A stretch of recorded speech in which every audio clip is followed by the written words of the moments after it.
بچے کی ضد کس طرح ختم کی جائے؟ یہ ایک سوال ہے، اس کا جواب ہم نے تلاش کرنا ہے، اور کس انداز میں تلاش کرنا ہے۔ بچوں کی تربیت کے حوالے سے خاص طور پر اپنے رویوں پر توجہ رکھنی چاہیے۔ مثلا ہم گھر میں چیخ چیخ کر بولتے ہیں، اس طرح کا مزاج گھر میں پیدا نہ کریں۔ نتیجے میں بچہ بھی سیکھتا ہے کہ گھر میں جب میری بات بھی نہ مانی گئی تو میں بھی چیخو پکار کروں گا، اور جب بچہ چیخو پکار کرتا ہے، اونچی بولتا ہے، تو ہم اس کو تھپڑ مارتے ہیں۔ یہ بات قابل ذکر ہے کہ ماہر نفسیات کہتے ہیں کہ بچے کی جو بات ماننی ہے وہ فوراً مان لی جائے، اس میں تاخیر نہ کی جائے۔ اگر نہیں ماننی، یہ فیصلہ کر لیں کہ بچہ جتنی مرضی ضد کرے اس کی بات کو پھر نہیں ماننا۔ وہ کیوں نہیں ماننا، اس کی وجوہات ہونی چاہیے۔ مثلا وہ بچے کے لیے نقصان دہ ہے، یا بڑی کوئی خواہش کر دی ہے، اس کے لیے ہمارے پاس ذرائع نہیں ہے اس کو پورا کرنے کے لیے۔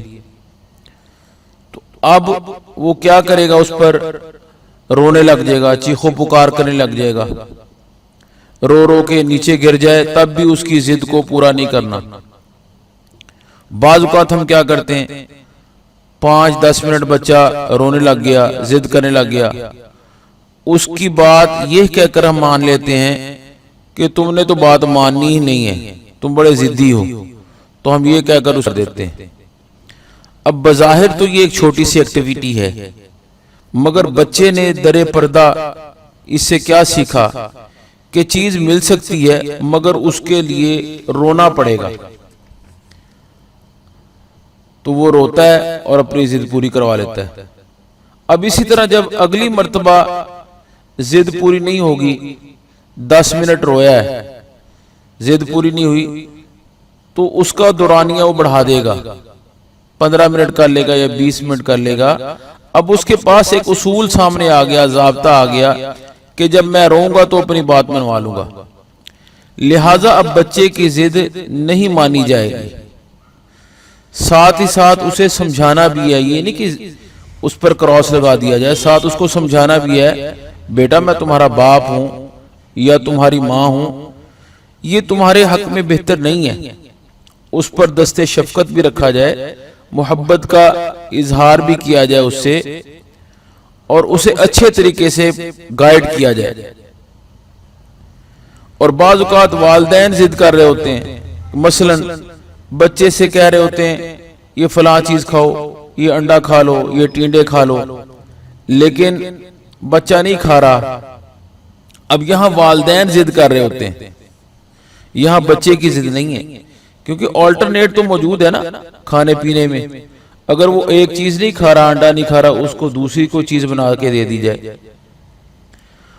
اور جس طرح ہم گھر میں ماحول رکھیں گے، اگر ہم انڈا کھاتے ہیں، ٹینڈے کھاتے ہیں، شلجم کھاتے ہیں، تو بچہ بھی کھائے گا۔ بلکہ ہمارے دوست وہ اکثر مجھے بتایا کرتے ہیں کہ میرا بیٹا جب ٹینڈے گوشت گھر میں بنتے ہیں، وہ ٹینڈے نکال نکال کے کھاتا ہے۔ اب جب ان کے پیرنٹس ہی نہیں ٹینڈے کھائیں گے، شلجم کھائیں گے، پپیتا، اس سے ایسی چیزیں نہیں کھائیں گے، استعمال نہیں کریں گے، تو بچہ کیسے کھائے گا؟ تو ہم جس طرح چاہتے ہیں کہ ہمارے بچے ہو جائیں، گھر میں اس طرح کی ایکٹیویٹی پیدا کریں۔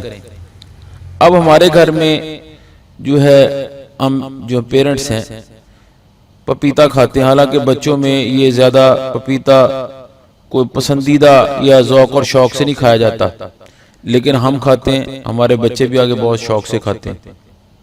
تو گھر میں جس طرح کی ہم ایکٹیویٹیز پیدا کریں گے، بچے بھی ہمارے اسی طرح ہو جائیں گے۔ تو اللہ تعالیٰ سے دعا ہے کہ اللہ تعالیٰ ہمیں اپنے بچوں کی تربیت میں اپنا مثبت کردار ادا کرنے کی توفیق عطا فرمائے۔ آمین ثم آمین یا رب العالمین۔